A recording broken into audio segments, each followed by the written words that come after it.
Hey guys, so today I'll be showing you how to make some colorful pride lashes. Please make sure to cut and size your lash before coloring them. It is to your little pride quarantine event or whatnot. Or you could also use the same technique and make literally any colored lashes that you'd want. So I'm gonna start with some lashes that are just like some, cheapy lashes I got. And I'm going to cover them in white face paint. I'm going to be using the Ben Nye Clown White, but you could also just use like a really light concealer if you have, or like a white eyeliner, or something that's light so it'll coat the lashes and give you a really nice base to put the colors on top of, because that's really the only way that the colors will show.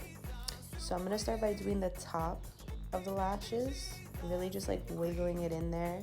I'm using a spoolie. You could use like the end of a eyebrow pencil or something. You could even just use like your finger and like smush it on. I just feel like this is a little bit easier. So you also want to make sure that you get underneath the lash. You really want to make sure it's fully saturated all the way to the root. Alright, so now that you have both of your lashes coated in your white, you can go ahead and pick out the colors that you're going to be using. So I'm just using from a bunch of different eyeshadow palettes, the colors that I prefer.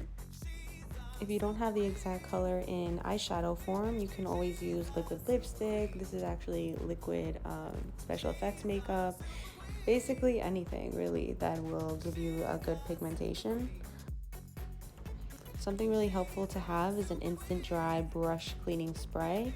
If you don't have this, then I would still recommend wiping your brush every time you change colors, because if you're just overlapping the colors, they won't be as vibrant and you'll just end up with muddy mixed colors. Okay, so we're just gonna go on now and do the rest of the rainbow. So we got orange, and we're just gonna also like start blending the colors, the new color with the old color a little bit. You kind of want to overlap it just a little so it has a nice blend, and so on and so on with the rest of the colors.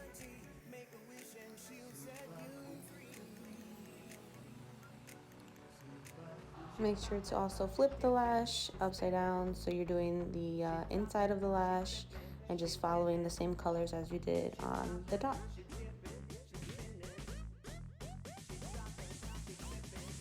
Alright, now it's time for the fun part.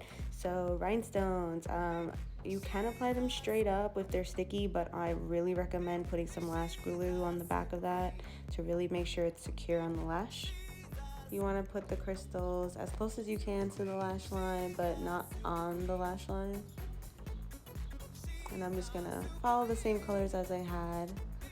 Obviously you can do this however you want, or you could totally skip the rhinestones or put more rhinestones, whatever you want to do.